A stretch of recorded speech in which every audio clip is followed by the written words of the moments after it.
यानी माधव से पहले महीने में, माधव से पहले महीने में दोषों का निवारण के लिए क्या है, माधवी प्रथमे मासी, माधव माधव से पहले महीने में, माधव से पहले क्या आता है, मधु, है ना, माधव से पहले क्या आता है, मधु। नवस्य प्रथमे पुनः, नव के पहले क्या आता है, नवस्य के पहले क्या आता है, नव।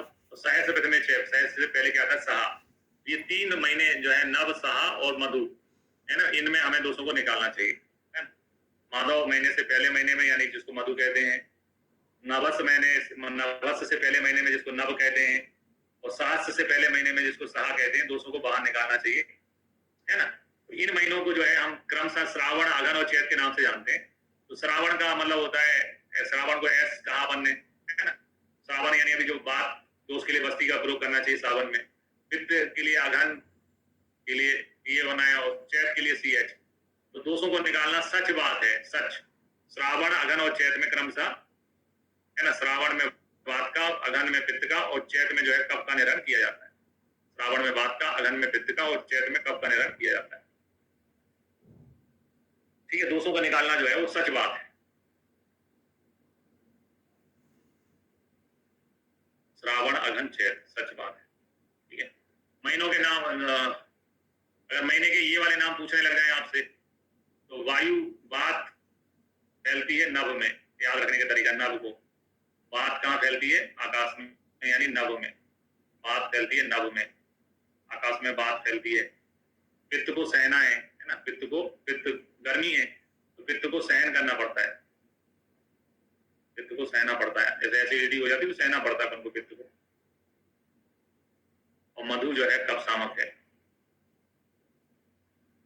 ये 3 स्टेटमेंट से, है ना, हमने 3 चीजें याद करना है कि मधु महीने में कफ का निवारण होता है, पित्त को सहना पड़ता है, सहा महीने में पित्त का निवारण होता है, और नव यानी नव में वायु फैलती है ना, नव में बात को सहन करना पड़ता है। नव महीने में बात का जो है, बात का निवारण होता है। फिर आते हैं निज रोग प्रतिशोधक उपाय। किन चीजों का प्रयोग करके हम निज रोगों से बच सकते हैं। तो निज रोगों से बचाने के लिए उन्होंने बोला हेतु विपरीत, व्याधि विपरीत, हेतु व्याधि विपरीत अर्थकारी औषध, अन्न और विहार से साध्य रोगों की चिकित्सा करना चाहिए। पंचकर्म का क्रमिक उपयोग, तदंतर रसायन वाजीकरण का प्रयोग करना चाहिए। तो निज रोगों से बचने की प्रैक्टिस में आपकी इम्यूनिटी बढ़ाना है, इम्यूनिटी बढ़ाने के लिए आपको रसायन का प्रयोग करना है, रसायन वाजीकरण का, और पंचकर्म का प्रयोग करना है आपका। फिर चरक ने जो है विधि रेव विकाराणाम अनुपत्ति निर्देश, चरक ने रोगों के अनुपत्तिकर भावों का भी वर्णन किया हुआ है। किस आचार्य ने रोगों के अनुपत्तिकर भावों का वर्णन किया, वो एग्जाम में आता है। आगुंतुज रोगों से बचने के लिए क्या करना चाहिए। आगुंतुज क्या होता है कि अपन ने दूसरे के संगत, गलत संगत में बैठ के दारू पी ली, ठीक है। आगुंतुज रोगों से प्रतिशत के उपाय क्या है, विज्ञापराध का परित्याग, जानबूझ के कोई काम नहीं करें। जैसे कई लोगों का एक्सीडेंट हो जाता है, तेज कार चलाते हैं, मोटरसाइकिल चलाते हैं, ये जानबूझ के किए अपराध होते हैं, इनको विज्ञापराध कहते हैं। तो उससे बचें। देश काल का ज्ञान मालूम होना चाहिए, ससुरत का पालन करना चाहिए। आप लोगों का जो, आप तो देश का जो ज्ञान है उसको फॉलो करना चाहिए। इसके अलावा सत्संग है, सत्संग को फॉलो करना चाहिए। सहचर एवं जो है असत्संग का परित्याग करना चाहिए। ठीक है, ये बताएं। फिर आते हैं इसी चैप्टर में चरक ने दही सेवन की विधियां बताई हैं। दही भी इंपॉर्टेंट चीज है, लोग सेहत के लिए बहुत अच्छी चीज होती है, तो इसलिए स्वस्थ चतुष्क में अपन ये चैप्टर पढ़ रहे हैं, उसमें वर्णन है दही का। तो दही के लिए कहा है रात्रि में एवं गर्म करके दही नहीं खाना चाहिए, रात को गर्म करके दही नहीं खाना चाहिए। घी, शर्करा, मोदक यूज, मधु, आंवले को बिना मिलाए दही ना खाएं। ठीक है, मतलब दही जो है किसी ना किसी चीज के साथ खाना चाहिए। दही क्या होता है, अभिसंधि होता है। अभिसंधि का मतलब होता है जो सोदस को रोकता है ना, सोतो अवरोध करता है। तो हमें ऐसी चीज साथ में लेके जाएं जो सोदस अवरोध को हटा देते हैं, सोदस अवरोध करता है।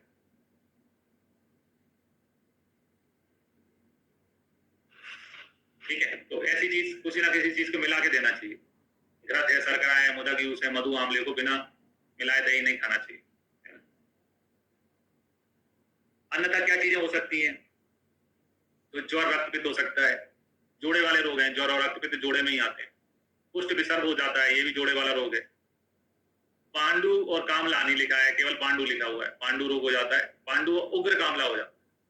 पांडु और उग्र कामला एवं भ्रम रोग उत्पन्न हो जाता है। तो निम्नलिखित में कौन सा रोग होता है, ऐसा क्वेश्चन पूछा जा चुका है, इसका क्वेश्चन। ज्वर, रक्तपित्त, कुष्ठ विसर्ग, पांडु उग्र कामला, है ना, और ब्रह्म रोग उत्पन्न हो जाते हैं। जोड़े वाले हैं, ज्वर रक्त पित्त का, ज्वर और रक्त पित्त हो गया, है ना, कुष्ठ विसर्ग हो गया और पांडु कामला हो गया, है ना। इतना ही पढ़ के तो चक्कर आने लग गए, भ्रम होने लग गया, इतना याद रहेगा, ठीक है।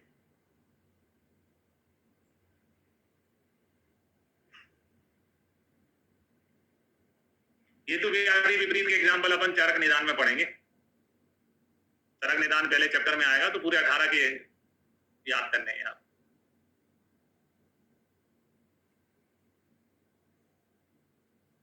चरक निदान जब चैप्टर 1 पढ़ेंगे तब उसको देखेंगे।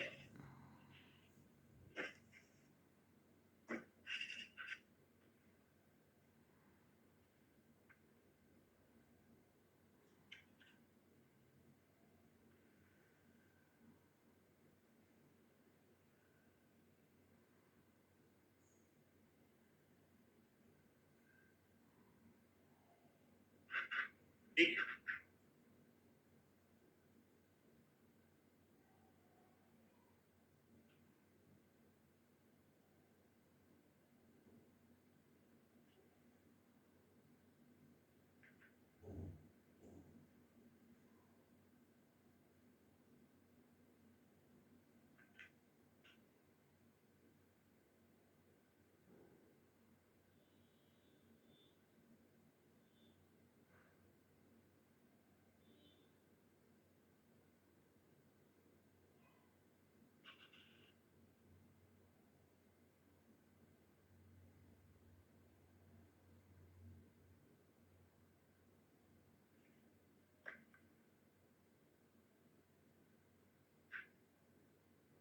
इसका अनुपत्तिकर, जैसे कोई आदमी दारू पीता है तो अपन को मालूम रहता है कि भैया ये दारू पी रहा है तो आगे चल के इसका फैटी लिवर होना है, तो दारू मत पिए भाई, है ना, नीड मत पियो, तो भविष्य में जो रोग हो सकते हैं आपको, जैसे महिलाएं हैं तो अपन उनको बोलेंगे कि भैया आप कैल्शियम का सेवन करो, अन्यथा बुढ़ापे में आपको दिक्कत आएगी, कमर दर्द होगी, हड्डियां दर्द करेंगी। तो भविष्य में रोगों को उत्पन्न ना होने देने का उपाय,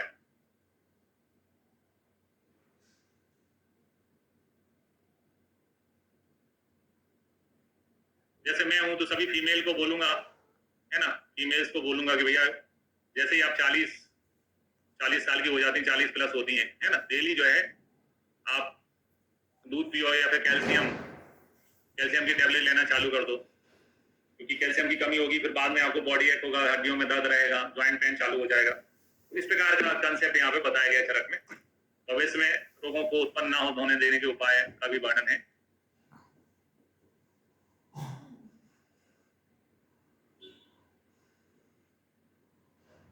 इसके बाद में आते हैं इंद्रो खोपड़ी अध्याय में।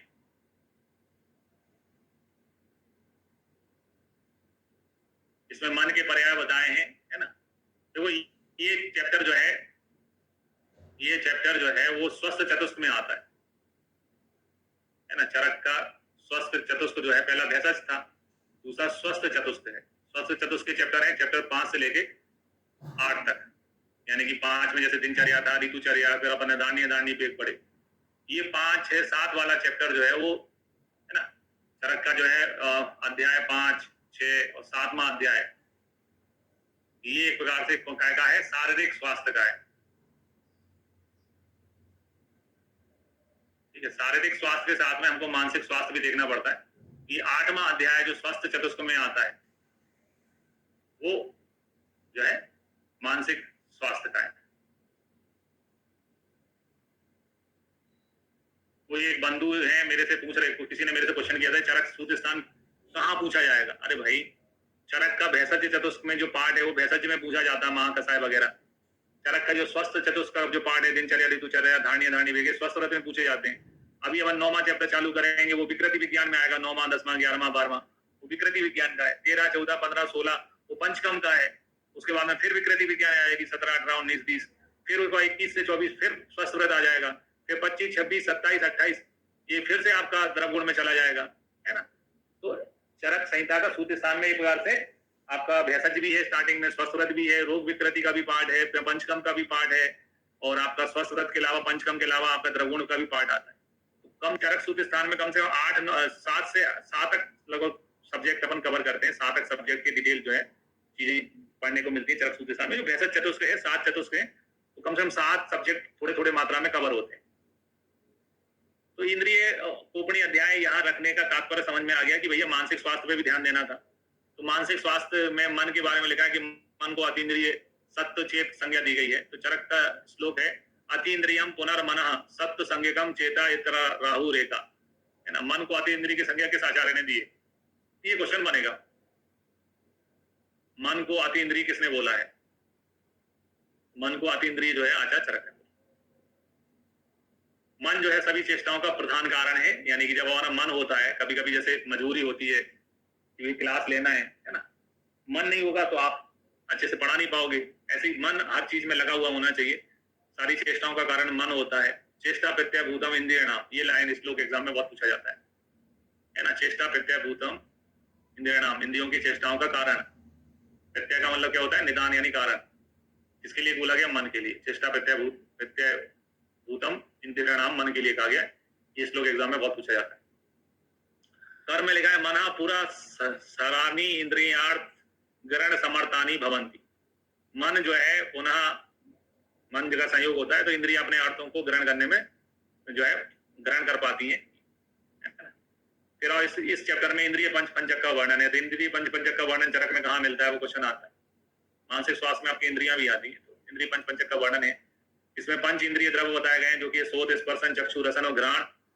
पंच इंद्रिय द्रव्य बताए गए हैं। स्रोत का होता है खा यानी आकाश, है ना। स्पर्श का वायु होता है, चक्षु का ज्योति होता है, रसन का जल होता है और घ्राण का भू यानी पृथ्वी होता है ना। इनके अधिष्ठान बताए, स्रोत का अधिष्ठान कर्ण है, स्पर्श का अधिष्ठान त्वचा है, चक्षु का अधिष्ठान अक्षी है। कभी कभी अक्षी का क्वेश्चन बन जाता है, ये अक्षी क्या है ना। अक्षी का क्वेश्चन बनता है, आप पुराने पेपर लगाओगे तो आपको मिलेगा, रायपुर पीजी का पूछा गया क्वेश्चन है ये। तो अक्षी क्या है? इंद्रिय है कि इंद्रिय अधिष्ठान है? तो चक्षु इंद्रिय होती है, अक्षी अधिष्ठान होती है।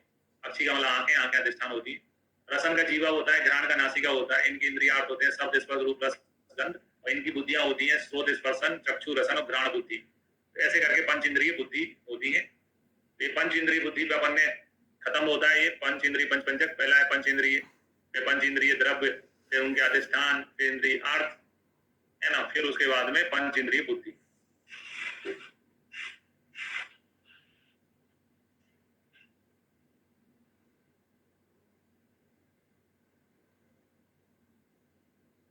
है ना। पंच इंद्रिय द्रव्य अधिष्ठान बुद्धि, क्या क्या चीजें इसमें आती हैं? पंच इंद्रिय हो गई, आती हैं। फिर इसके आगे बढ़ा दो, सेकंड नंबर पे द्रव्य आता है, पंच इंद्रिय द्रव्य आते हैं। फिर अधिष्ठान आता है,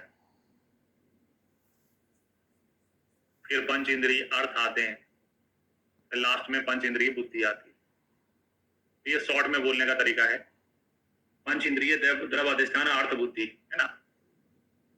पंच इंद्रिय द्रव्य अधिष्ठान अर्थ और बुद्धि, ऐसे करके इंद्रिय पंचक होते हैं। पंच इंद्रिय बुद्धि जो अपन ने यहाँ पढ़ा, जो 5 बुद्धियां हैं, इनके 2 टाइप्स होते हैं, है ना। पंच इंद्रिय बुद्धि के 2 टाइप होते हैं, क्षणिक और निश्चयात्मक, है ना। क्षणिक और निश्चयात्मक। तो 2 इंद्रियां जो है उनका ज्ञान क्षणिक होता है और बाकी का जो है लंबा चलता है। जैसे किसी का स्पर्श है तो जब तक आदमी स्पर्श करता है तब तक फील होता है अपन को। ऐसे ही जैसे अपन किसी के संपर्क में आते हैं तो, है ना, उसकी गंध फील होती है ना, और रस फील होता है खाना खाते हैं तो। पर जो देखा हुआ है, सुना हुआ है, वो लंबा चलता है ना। दृष्टम श्रुतम जो है वो बुद्धि जो है वो लंबी काम करती है। तो देखा हुआ, सुना हुआ अपन को ज्यादा याद रहता है। खाया है, सूंघा है, टच किया है, तो वो तो जब तक इंद्रिय अर्थ से जुड़ा रहेगा तब तक ही ज्ञान होगा, है ना। क्षणिक तो निश्चयात्मक जो है किसके भेद है? पंच इंद्रिय बुद्धि के भेद है। फिर मन, आत्मा, मन के विषय वो बुद्धि, है ना। इनको अध्यात्म द्रव्य गुण संग्रह बोलते हैं। मनो मनो अर्था बुद्धि आत्मा चे अध्यात्म द्रव्य गुण संग्रह, ठीक है। मन, आत्मा, मन के विषय और बुद्धि, ये अध्यात्म द्रव्य गुण संग्रह संज्ञा दी गई है। मनो मनो अर्थो बुद्धि आत्मा चे अध्यात्म द्रव्य गुण संग्रह, है ना। क्या बोला इनको? अध्यात्म द्रव्य गुण संग्रह बोला है। मन और आत्मा आध्यात्मिक द्रव्य होते हैं और मन, आत्मा के अलावा उनके विषय और बुद्धि अध्यात्म द्रव्य गुण संग्रह कहलाते हैं, है ना। कर्म में लिखा है शुभ अशुभ प्रवृत्ति निवृत्ति हेतु, है ना। यही जो है अच्छे या बुरे काम के लिए जो है कि प्रवृत्ति निवृत्ति के कारण होते हैं। मन का अर्थ क्या है? तो यहाँ लिखा है मनसस्तु चिंतार्थ। मन का अर्थ जो है वो चिंतन करना है। मनस्तु चिंतन। मन के विषय में आते हैं, मन के विषय 5 हैं, चिंतन विचार चाह देह संकल्प में विचार, मन का काम है चिंतन करना, विचार करना, ऊ का मतलब है तर्क वितर्क करना, पॉजिटिव नेगेटिव निकालना चीजों का, ध्येय धारण करना, संकल्प करना। तो सारी स्थान में मन के विषय 5 बताए गए, ठीक है, सारे स्थान में 5 बताए गए और सूत्र स्थान में 1 बताया गया चिंत। तो आपको अगर ऑल वाला क्वेश्चन आता है तो ऑल लगाओगे, मन के विषय है चिंतन विचार ऑल करके, या एक क्वेश्चन आ गया मन के विषय है चिंतन विचार संकल्प, एक को बताना है आपको, तो चिंत मनस्तु चिंतार्थ, मन का अर्थ चिंतन करना है। फिर मानसिक विकृतियां कैसे होती हैं? मन के अर्थ इंद्रिय अर्थ का अयोग अतियोग और मिथ्या योग मानसिक विकृतियों के कारण होते हैं, है ना। इंद्रिय अर्थ का अयोग होना, अतियोग होना, मिथ्या योग होना। फिर इंद्रियों के भौतिक अर्थ में, है ना, सुश्रुत और सांख्य सृष्टि की उत्पत्ति में एक दूसरे का समर्थन करते हैं। तो सुश्रुत और सांख्य के अनुसार इंद्रियां क्या होती हैं? अहंकारक होती है। और न्याय वेदांत और चरक जो है ये सृष्टि की उत्पत्ति बताते हैं कि इंद्रियां जो है महाभूत से उत्पन्न होती है, इसलिए भौतिक होती है।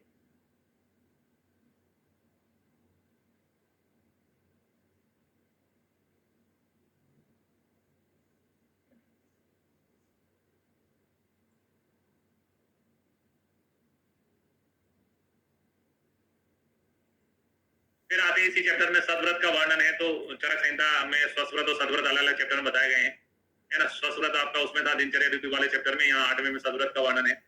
जैसे सुश्रुत चिकित्सा अध्याय जो 24 है, अनागत बाधा प्रतिसिद्धि अध्याय, उसी एक ही चैप्टर उसमें स्वस्व्रत और सदव्रत दोनों बताए गए। तो सदव्रत का पालन करने से मनुष्य में एक साथ 2 लाभ होते हैं, है ना। आरोग्य की प्राप्ति होती है, इंद्रिय विजय भी होता है, यानी कि फिजिकल और मेंटल हेल्थ दोनों अच्छी होती है। आरोग्य यानी आपकी फिजिकल हेल्थ और इंद्रिय विजय यानी मेंटल हेल्थ दोनों अच्छी होती है सदव्रत का पालन करने से। बहुत सारे पॉइंट है, इसमें से एक पॉइंट आया है त्रिपक्षस के श्रमसु लोम नख संहारित। पक्ष में यानी 15 दिन में 3 बार बाल कटवाना चाहिए, है ना। 15 दिन में कितने बार बाल कटवाना चाहिए? 3 बार, यानी प्राक श्रमार्थ व्यायाम वर्जी भवे, थकने से पहले ही व्यायाम बंद कर देना चाहिए, है ना। टू मच एक्सर्शन करने से इंजरी ही होती है शरीर को। ना उच्च या से जोर से नहीं हंसना चाहिए, बैड मैनर्स में आता है। ना नखम बाधित, नाखून नहीं बजाना चाहिए। क्वेश्चन आया हुआ है एमपीपीएससी 2017 आयुर्वेदा एक्सपर्ट के एग्जाम में क्वेश्चन आया हुआ है ना। ना नखम बाधित, घर से ऐसा करके पूछा है वहां पे। नाखून नहीं बजाना चाहिए, कई लोग टेबल पे बजाने लगते हैं, ऐसे करने लगते हैं। फिर रत्न ग्रथ पूज्य देव मंगल पदार्थ और उत्तम पुष्पों के बिना घर से नहीं निकलना चाहिए, यानी जिन चीजों को आप अपने लिए लकी मानते हैं वो लक धारण करना चाहिए, है ना। स्वामी विवेकानंद जी ने कहा है कि 2 विश्वास एक साथ नहीं चल सकते, एक अंधविश्वास, एक आत्मविश्वास। पर ऐसा विश्वास जो आपके आत्मविश्वास को बढ़ाए उनको मानना चाहिए। आपको लगता है कि मैं अपने माँ बाप के पैर छू के जाऊंगा तो मेरा सिलेक्शन हो जाएगा, मेरा पेपर अच्छा जाएगा, गर्लफ्रेंड जो है मुझे बेस्ट ऑफ लक बोल देगी तो मेरा पेपर अच्छा जाएगा, मैं हाथ में कलावा पहनूंगा, गले में कोई लॉकेट धारण करूंगा तो मेरा पेपर अच्छा जाएगा।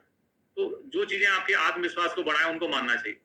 और ऐसी चीजें जो है दूसरों के लिए हार्मफुल हैं, बलि देना या कुछ, उनको नहीं मानना चाहिए। इसके अलावा पूर्वाभिलाषी, किसी के मिलने से पहले उससे उसका कुशल क्षेम पूछना चाहिए, इग्नोर नहीं करना चाहिए पूर्वाभिलाषी। फिर चरक अनुसार उत्तर दिशा में भोजन करके भोजन करना चाहिए, है ना।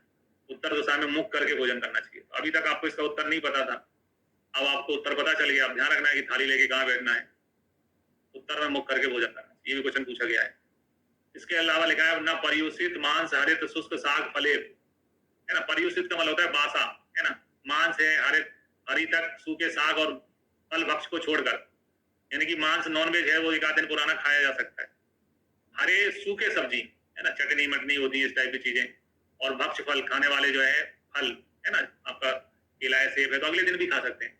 वो छोड़कर बासी पदार्थों का सेवन ना करें। तो ये परियुषित जो है सेवन करने के लिए ये वाला क्वेश्चन आरपीएससी ग्रामीण में आ चुका है 2011 में। आरपीएससी ग्रामीण 2 प्रकार की है, एक रेगुलर हुई थी, ग्रामीण हुई थी। ये क्वेश्चन भी आया हुआ है। फिर ना स्त्रियों पे विश्वास करना चाहिए, ना ही उनका अपमान करना चाहिए, ना ही जो है उनको कोई गुप्त बात बताना चाहिए, है ना। और है ना, तो ये ईसा से 200 साल पहले आचार्य चरक कह रहे हैं स्त्रियों पे विश्वास नहीं करना चाहिए, उनको गुप्त बात नहीं बताना चाहिए। फिर आप सत्तू सेवन की विधि बताइए। सत्तू यानी कि फास्ट फूड, उस जमाने का फास्ट फूड, ऐसी चीज जो किचन में जाए बिना बन जाए वो फास्ट फूड है। सत्तू मतलब चने का आटा है, तो तो चने के आटे को अपन ने निकाला, उसमें शक्कर मिला ली घोल के पानी, है ना, तो सत्तू तैयार। तो सत्तू ने रात में नहीं खाना चाहिए, खाली पेट रात में खाओगे पच जाएगा, भूख के कारण नींद नहीं आएगी, रात में नहीं खाना चाहिए। भोजन के बाद नहीं खाना चाहिए, अधिक मात्रा में नहीं खाना चाहिए, जल पान के पश्चात नहीं खाना चाहिए, और दिन में 2 बार सत्तू नहीं खाना चाहिए। तो सत्तु सेवन की विधि चैप्टर में बताई है। इस प्रकार कर्तव्य अकर्तव्य सदव्रत, है ना, आहार ग्रहण करने का सदव्रत, मलोत्सर्ग का सदव्रत, स्त्री मैथुन पूज्य जन, अध्ययन, सामाजिक कर्तव्य, मानसिक कर्तव्य, हवन संबंधी सदव्रत का वर्णन इस चैप्टर में बताया गया है। पूरा सदव्रत से संबंधित चैप्टर है ये।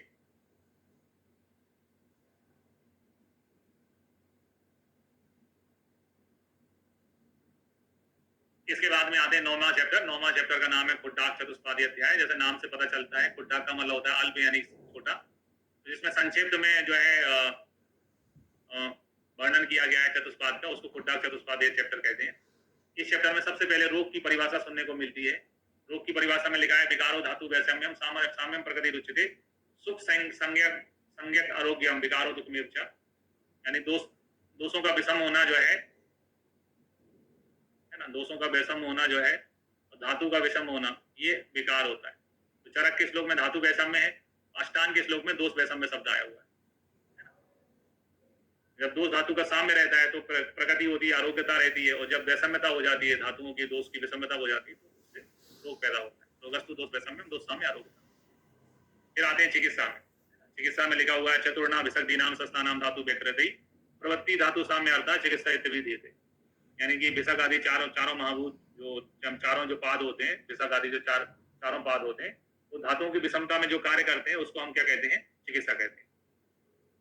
चतुर्णा विसर्गी नाम, चारों जो विसर्ग आदि 4 लोग हैं, जिसमें विसर्ग है, वैसज है, उपासता है, रोगी है। धातु की विकृत होने पर जो प्रवृत्ति करते हैं, प्रवृत्ति कहेगी धातु साम्य करने की प्रवृत्ति, है ना। धातु के विकृत होने पर जो प्रवृत्ति करते हैं धातु साम्य करने के लिए, उसे क्या कहते हैं? चिकित्सा कहते हैं।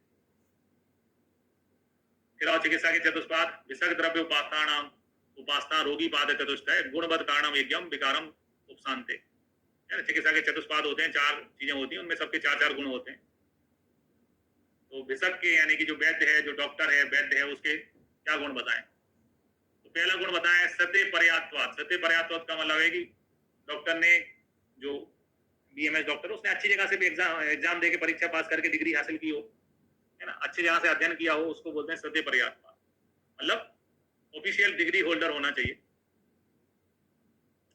है ना। जैसे पुराने जमाने में ये नहीं पूछते थे किस कॉलेज से पढ़े हो, तुम्हारे गुरु का नाम क्या है, ये पूछते थे। तो सत्य पर्याप्तवाद का मतलब है कि जो है विद्या अध्ययन किया हो अच्छी जगह से, सही जगह से। बहुसो दृष्ट कर्मा यानी कि बहुत अधिक एक्सपीरियंस होना चाहिए। जैसे अपन वर्ल्ड कप में देखा अपन ने कि भारत ने नए खिलाड़ियों की तुलना में एक्सपीरियंस को प्राथमिकता दी। बहुसो दृष्ट कर्मा यानी जिसको एक ही चीज को कार्य करने का बार बार एक्सपीरियंस हो। दाक्ष यानी कि अपने काम में परफेक्शन हो। शौचम यानी पर्सनल हाइजीन को कहते हैं, पर्सनल हाइजीन धारण करता हो, पर्सनली मेंटेन करता हो हाइजीन, है ना। ये ऐसे करके विसर्ग के 4 गुण हैं। औषध में है बहुता, है ना। जैसे अगर हमने कोई दवाई लिखी तो ऐसा नहीं है कि वो एक काउंटर पे मिल रही है, दूसरी मेडिकल पे मिल ही नहीं रही है, तो एक तो बहुता होना चाहिए, खूब ज्यादा अवेलेबिलिटी होना चाहिए। फिर योगत्वम, है ना, व्याधि को नष्ट करने की योग्यता होना चाहिए उसमें। जैसे प्रमेय हरिद्रा में है प्रमेय को दूर करने की, खदिर में है कुष्ठ को दूर करने की, श्रीज में है विष को दूर करने की, तो योग्यता होना चाहिए उसको उसके पास। अनेक विध कल्पना हर एक फॉर्म में मिलना चाहिए। चूर्ण, बत्ती, आसव, आरिस्ट, आंवले, सस्पेंसम, सिरप, जो चाहें उस फॉर्म में वो ड्रग अवेलेबल होना चाहिए। अगर हम गोली खाना चाहते हैं तो बटी फॉर्म में हो, हम च्यवनप्राश जैसा खाना चाहते हैं तो अवले के स्वरूप में हो, है ना। सिरप पीना चाहते हैं तो सिरप के रूप में हो। और अनेक विध कल्पनाओं में मिलनी चाहिए। और संपद का मतलब होता है कि रस गुण वीर विपाक संपद, है ना। जैसे अपन मॉडर्न की कोई दवाई खरीदते हैं तो अपन एक्सपायरी डेट देखते हैं उसमें, है ना, कब एक्सपायर हो रही है। वैसे ही हमारे आयुर्वेद में ये देखा जाता है कि रस गुण वीर विपाक संपन्न हो, रस गुण वीर विपाक संपन्न हो।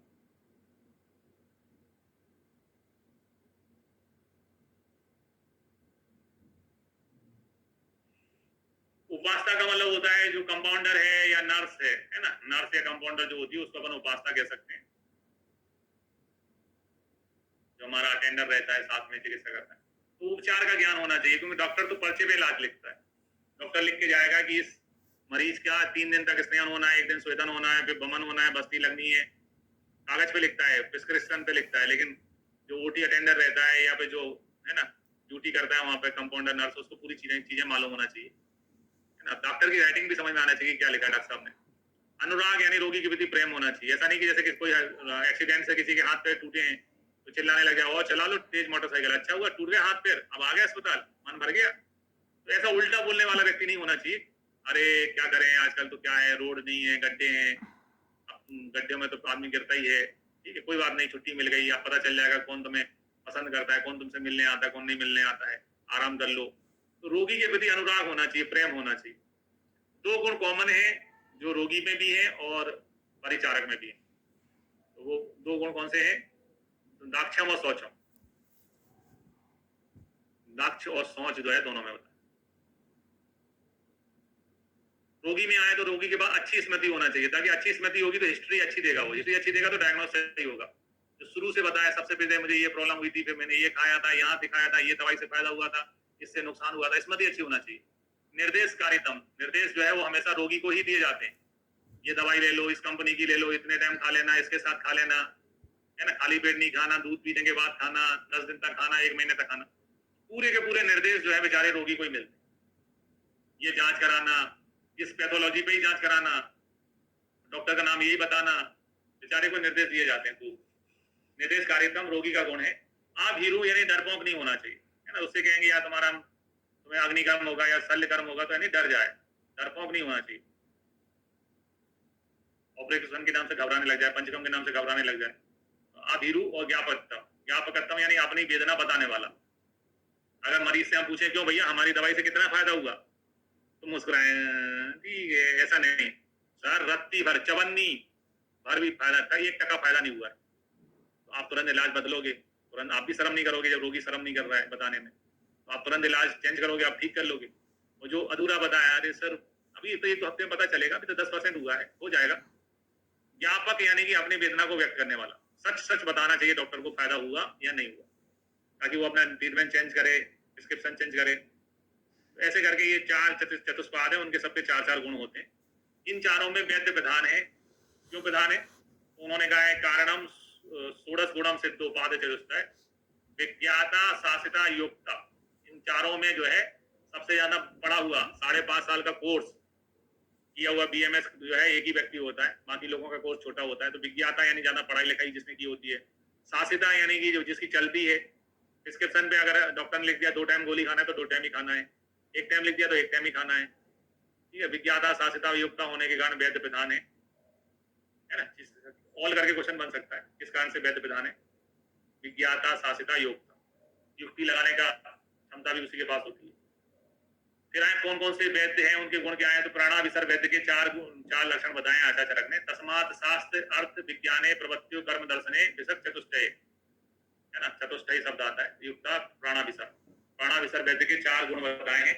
उनको शास्त्र का ज्ञान होना चाहिए, शास्त्र के अर्थ को समझने में, है ना, क्षमता होना चाहिए, प्रत्यक्ष कर्म करने का अभ्यास होना चाहिए, प्रत्यक्ष कर्म में प्रवृत्ति भी होना चाहिए। शास्त्र अर्थ, है ना, विज्ञाने प्रवृत्तियों कर्म दर्शने। हमें इतना दिमाग नहीं लगाना, एग्जाम में आ जाए तो कैसे पहचाने।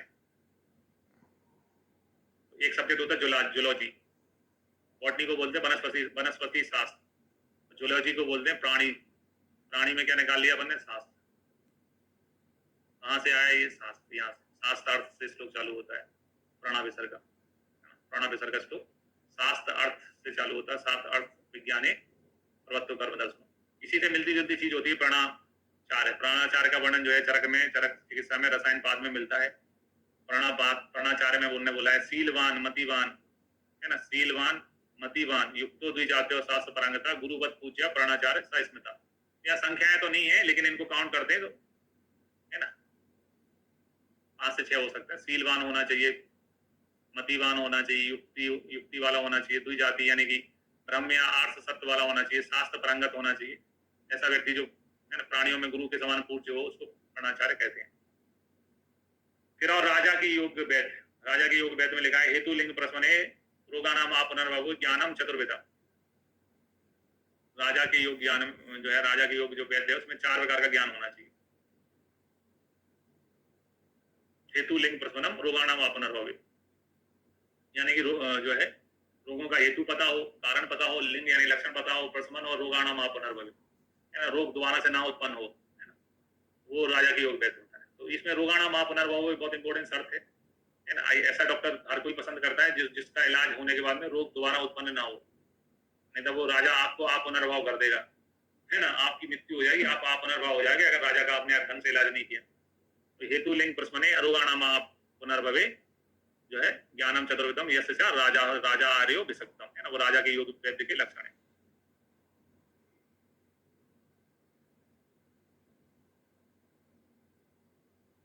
किराए वैद्य के गुण या फिर इसको जो है शोधकर्ता के गुण भी बोला गया है ना। जो अपन ने वो पढ़ी थी, क्या बोलते हैं, रिसर्च एंड स्टैटिस्टिक्स, उसमें शोधकर्ता के गुण भी बोला था इसी को। 6 गुण बताए हैं। विद्या वितर्क विज्ञानम स्मृति तत्परता क्रिया यश एते षड गुणा न से साध्यमिति वर्धते। 6 गुण है, संख्यावाची क्वेश्चन बनेगा कितने गुण बताएं चरक ने। इन्हीं को वैद्य के गुण भी बोलते हैं, शोधकर्ता के गुण भी कहते हैं। विद्या वितर्क विज्ञानम, तो पहले 3 जो है वी से चालू होते हैं, है ना।